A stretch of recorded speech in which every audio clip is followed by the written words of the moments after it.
द्विषन्तः परकायेषु स्वात्मानं हरिमीश्वरं मृतके सानुबन्धेऽस्मिन् बद्धस्नेहा पतन्त्यदः. अर्थात दुसऱ्याच्या शरीरात असणारा आपलाच आत्मा असा जो हरी, त्याचा आपल्या वाईट कर्माने द्वेषच करणारे ते लोक देहामध्ये व पुत्राधिकात अतिशय आसक्ती ठेवतात व नरकात पडतात. ये कैवल्यं संप्राप्ता ये चातिताश्च मूढताम् त्रैवर्गिकाह्य क्षणिका आत्मानं घातयन्ति ते.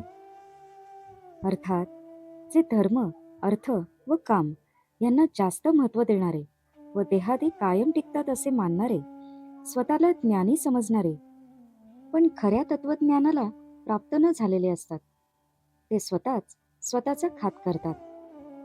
एत आत्महनो शांता अज्ञाने ज्ञानमानिनः सिसन्त्य कृतकृत्या वैकालध्वस्तमनोरथः.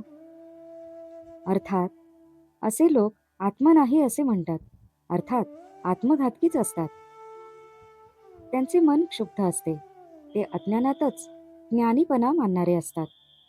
आपली ऐहिक कर्तव्येही नीट करीत नाहीत.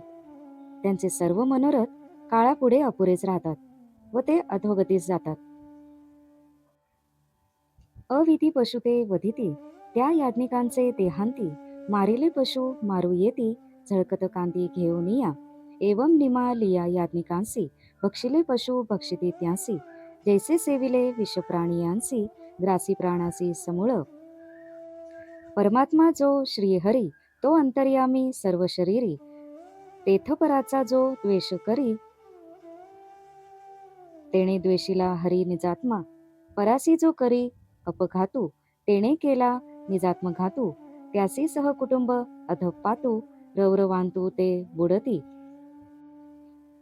सज्ञानी स्वतः तरती अज्ञानी सज्ञाना शरण येती तेने त्यासी कैवल्य प्राप्ती त्यांच्या वचनोक्ती विश्वासे जे अज्ञान ना सज्ञान ज्यासी केवळ ज्ञानाभिमान त्यांचे विषयी लोलुप मन ते पुरुष जाण आत्मघाती साधा वया अर्थकाम जे करीती अभिचार धर्म हे त्रैवार्णिक घोरकर्म आत्मघाती परमजांचे त्या देहाचिया गोमटिया जे करीती अभिचार क्रिया तेणे कर्मे आपणिया स्रजिला राया निजघातू. जो स्वये बैसली खांदी तोडी तो खांदी सहित पडे बुडी तेवी काम्या कर्माच्या वोढी क्रियेसी रोकडी अधपात. कामी क्रोधी अतिअद्भुत क्रूर कर्मीचे आसक्त तीही आपणा अनहित निजात्मघात जोडीला. अर्थात पण जे यज्ञ करते अशा चुकीच्या कल्पनेने पशुवध करतात ते स्वतः मेले की त्यांनी मारलेले पशुच तेजस्वी रूपे धारण करून उलट त्यांना मारतात. विष खाल्ले तर नक्की प्राण जातात. तसेच याज्ञिकांनी ज्या पशूंचे मांस भक्षण केलेले असते तेच पशु परलोकात त्यांना खातात. परमात्मा श्रीहरी सर्वांच्या देहात अंतर्यामी रूपाने वास करीत असतो. जे दुसऱ्याचा द्वेष करतात ते आपला आत्मा जो श्रीहरी त्याचाच द्वेष करतात. जो दुसऱ्याचा घात करतो तो स्वतःचाच नाश करतो. त्याचा सहकुटुंब अधपात होऊन तो रवरव नरकात बुडतो. खरे ज्ञानी स्वतः तरुण जातात. अज्ञानी लोक ज्ञानी लोकांना शरण येतात व त्यांच्या वचनावर विश्वास ठेवल्याने त्यांनाही मोक्ष मिळतो. पण जे केवळ अज्ञही नाहीत आणि सत्यार्थाने ज्ञानीही नाहीत, मात्र ज्ञानाचा गर्व असतो व त्यांचे मन सर्वदा विषय लोलूप असते, ते पुरुष आत्मघातकीच असतात. त्रैवार्णिक लोकही जे ज्ञानी असावे अशी अपेक्षा असते ते आपला द्रव्यलोभ पूर्ण करण्यासाठी किंवा भोग लालसा पूर्ण करण्यासाठी जारण मारण उच्चाटन इत्यादी कर्मे करतात.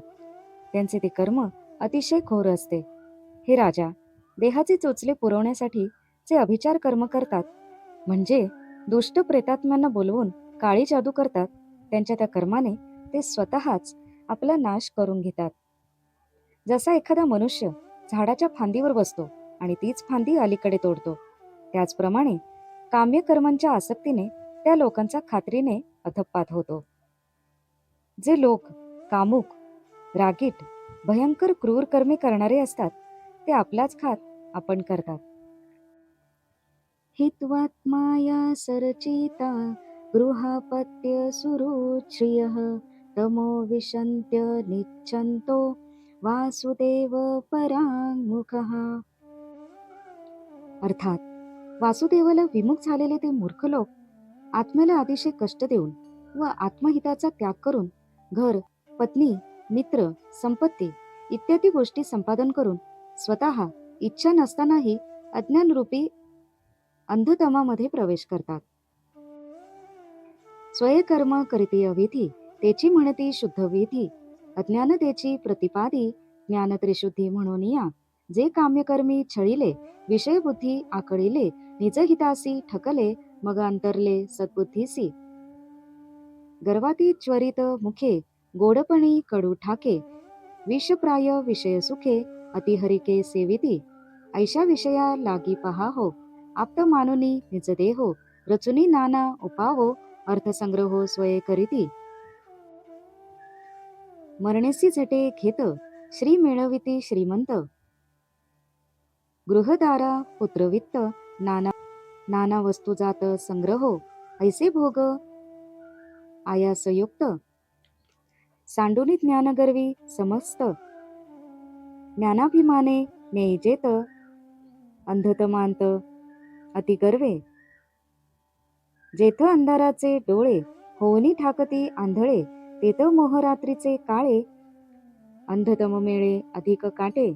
जया अंधाराते प्रकाशू येता निखिळ काळा होय सविता.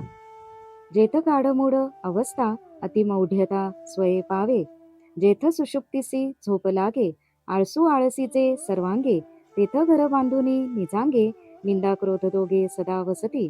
तेथ भजन विमुख नरा अधपतन अभिमानद्वारा जेवी अथावी पडिला चिरा देवी बाहेरा निघो न शके.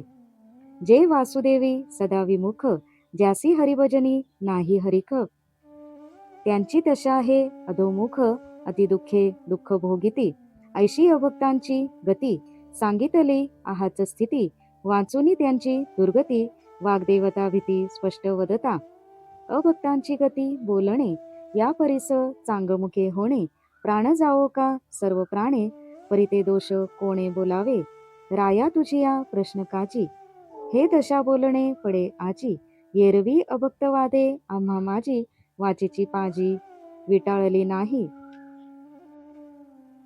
अर्थात स्वतः चुकीचे कर्म करून त्याला शुद्ध कर्म म्हणतात व अज्ञानालाच ज्ञान म्हणतात. अशा लोकांना वासनायुक्त कर्माने छळलेले असते, फसवलेले असते. विषयासक्ती त्यांना कवटाळते आणि सद्बुद्धी त्यांना टाकून जाते. गर्व हाच त्यांना आलेला ताप असतो. म्हणून हितकर कार्य जरी गोड असले तरी त्यांना ते कडू वाटते. पण विषय सुखाचे विष मात्र ते गोड मानून सेवन करतात. अशा भोगासाठी देह चांगला हवा म्हणून देहाला फार महत्त्व देतात आणि वाटेल ते उपाय करून देहाच्या भोगांसाठी धनसंचय करतात. हे लोक आत्म्याला विमुख होऊन म्हणजे मरणप्राय कष्ट करूनही धन मिळवतात आणि घर, स्त्री, पुत्र अशा अनेक वस्तूंचा संग्रह करतात. पण त्यांना ज्ञानाचा अभिमान झाला की ह्या सर्व गोष्टी बाजूला पडून ते अंधतमात प्रवेश करतात. ही अंधतमाची अवस्था अशी असते की अंधाराचे डोळेही आंधळे होतात आणि मोहाचा काळोख त्याला मिळतो आणि तो अधिकच भयंकर होतो. सूर्यही काळा ठिक्कर पडेल अशी ही मूढ अंधकरणाची अंधारात्मक अवस्था फार दुस्तर आहे आणि मूढ लोक ह्याच अवस्थेस जातात. तेथे झोपेलाही झोप लागते, आळसालाही आळस येतो आणि निद्रा व क्रोध ह्या अवस्थेत खरे बांधतात. भक्तीला विन्मुख झालेल्या पुरुषाचा अभिमानाने अधपात होतो. खोल गर्तेत एखादा दगड पडला की तो जसा बाहेर निघू शकत नाही त्याप्रमाणे असा मनुष्य त्या स्थितीतून बाहेर पडू शकत नाही. जे वासुदेवापासून सदा विन्मुख असतात त्यांना हरिभक्तीची गोडी नसते. त्यांना अधोगती प्राप्त होते व ते अतिशय क्लेश भोगतात. मी याप्रमाणे अभक्तांच्या दुर्गतीचे थोडक्यात वर्णन केले. पण त्यांच्या दुर्गतीचे पूर्ण वर्णन करण्यास वाणीलाही भय वाटते. तिला वाटते की अभक्तांची गती सांगण्यापेक्षा मौन स्वीकारणे चांगले. प्राण गेला तरी चालेल, पण त्यांच्या वाईट अवस्थेंचा उच्चार करू नये. हे राजा, तू विचारलेस म्हणून मला त्यांचे वर्णन करावे लागले. एरवी अभक्तांच्या गोष्टी बोलून आम्ही आमची वाचा दूषित करीत नाही. कस्मिन् काले स भगवान किं वर्णः कीदृशो नृभिः नाम्ना वाक्येन विधिना पूज्यते तदिहोच्यताम्. अर्थात राजाने विचारले, तो भगवान श्रीहरी कोणत्या काळी, कोणत्या वर्णाचा असतो, कसा असतो, भक्तांकडून कोणत्या नावाने व कोणत्या विधीने त्याची पूजा केली जाते ते मला सांगा. करभाजन उवाच. कृतं त्रेता द्वापरं च कलिरित्यशु केशवः नानावर्णाभिधाकारो नानैव विधिनेचते. अर्थात करभाजन म्हणाला, कृत, त्रेता, द्वापार व कली अशी 4 युगे आहेत. त्यामध्ये विविध वर्ण, विविध नावे व विविध आकार यांनी युक्त असलेला केशव म्हणजेच विष्णू विविध प्रकारांनी आणि विविध मार्गांनी पूजिला जातो. यावरी आता नृपनाथा, वक्ता आणि समस्त श्रोता रामस्मरणे तत्वता वाचेसी प्रायश्चित्ता सवे कीजे. ऐकोनी अभक्तांची गती अतिशयसी दुःखप्राप्ती. राजा कंटाळला चित्ती या लागे निश्चिती हरिनाम स्मरे. ज्या स्मरविले हरिते तोची असी पुसो येथे. युगायुगी भक्त त्याते कोणे विधिते भजन करीती.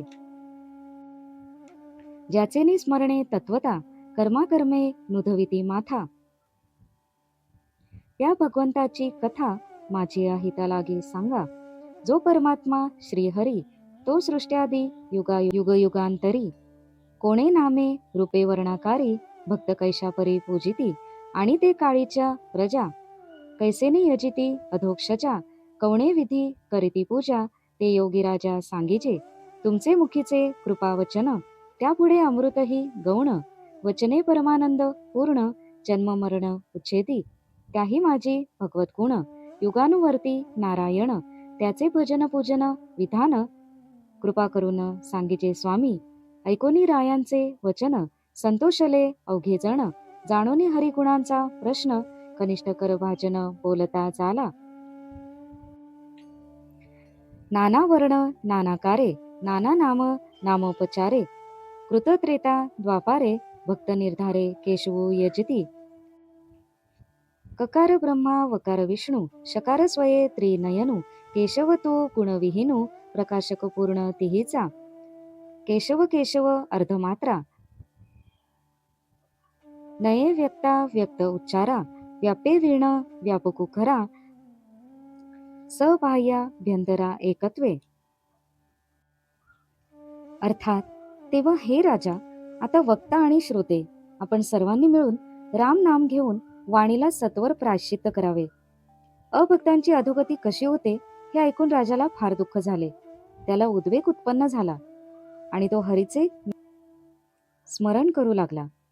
ज्या हरीचे चमस ऋषींनी स्मरण करविले त्या हरीविषयी आपण प्रश्न विचारू असा विचार करून प्रत्येक युगामध्ये हरीचे रूप कसे असते आणि तिची उपासना कशी करतात ते राजा विचारू लागला. ज्याचे तत्वतः स्मरण केले तर कर्म आणि अकर्म प्रभावी होत नाहीत, त्या भगवंताची माहिती माझ्या हितासाठी मला सांगावी. त्या परमात्मा श्रीहरीची विविध युगात भक्त कोणत्या नावांनी, कोणत्या मूर्तीमध्ये, आकृतीमध्ये, कोणत्या प्रकारे पूजा करतात. तसेच हे योगीराज, त्या युगातील लोक ईश्वरासाठी यज्ञ कसा करतात आणि पूजेचा विधी कोणता असतो तेही मला सांगावे. तुमचे वचन अमृताहून गोड आहे. तुमच्या वचनाने परमानंद होतो आणि जन्ममरण नाहीसे होते. वक्ता जर आपल्यासारखा असेल आणि वर्ण्य विषय भगवंताचे गुण हा असेल तर जन्ममरण चुकेल यात काय आश्चर्य. नारायण युगाप्रमाणे बदलतो तेव्हा त्याच्या भजन पूजनाचे विधी हे स्वामी मला सांगावे. राजाचे हे वचन ऐकून सर्वांना आनंद वाटला. चमसाचा धाकटा बंधू करभाजन हा हरीच्या गुणांच्या विषयीचा प्रश्न जाणून बोलू लागला. भक्त हे केशवाची 4 युगात म्हणजे कृतयुगात, त्रेतायुगात, द्वापार युगात आणि कलियुगात नाना वर्ण, आकार, नावे व उपचार यांनी पूजा करतात. केशव ह्या शब्दातील क म्हणजे ब्रह्मदेव, श म्हणजे शंकर आणि व म्हणजे विष्णू. असा केशव खरा त्रिगुणापलीकडचा आणि त्या तिहींचा पूर्ण प्रकाशक आहे. अर्धमात्रा रूप केशव हेच अनिर्वाच्य असे व्यक्त आणि अव्यक्त तत्व आहे. तो आत बाहेर एकच असल्यामुळे पूर्ण आहे. तो कशानेही व्यापला जात नाही.